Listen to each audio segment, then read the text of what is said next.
Welcome back to another FX tutorial. Let's learn how to do the handwritten text effect. So we will start by creating a new piece of text. For our example, I'll be using my channel name. The font I'm using is called Gloss and Bloom, and I'll leave a link in the description if you guys want to download it. Just gonna move this down to the middle here and zoom in a bit closer. Alright, now I'm gonna use a pen tool. The way I will dot out the points will be based on the general shape of the text. You can be creative and precise as you want it when it comes to this effect. So when you dot out your next point, you can hold down the mouse and drag the curve to the shape of the text. I will be doing multiple masks here so we can have a better looking animation. So all I need to do is deselect that text layer and select it again to create another mask. You will be able to tell because you'll see the other points with a different color. I will repeat the same steps I've done until I get to the last letter point. So the masking is complete. Next, I will go to Effects and Presets and search up Stroke.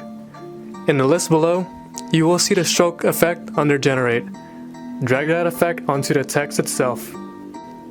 Make sure to select all masks and strokes sequentially if they haven't been selected yet. I will leave the brush color white, and as for the brush size, I will increase the size until it covers up most of the mask layout. This is what it looks like so far. For paint style, choose Reveal Original Image. This will allow us to control the end animation flow. For instance, the end point is at 100%. We can still see the original image. But if we set it down to 0, you can see that it slowly unwrites itself by the way I dotted out the mask points. I'm going to set the time keyframes and animate it now. I'll set the first keyframe in the beginning of the video and have that set to 0%.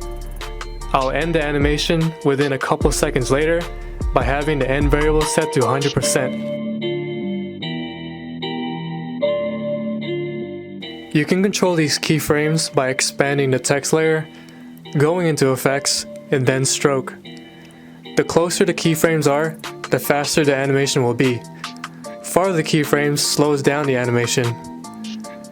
You can make it smoother by selecting both keyframes, right-clicking your mouse, and selecting Keyframe Assistant, and then Easy Ease. Alright guys, that's it. I hope this tutorial was able to help you all out. Leave a like and comment down below if you guys have any other questions. And as always, happy editing.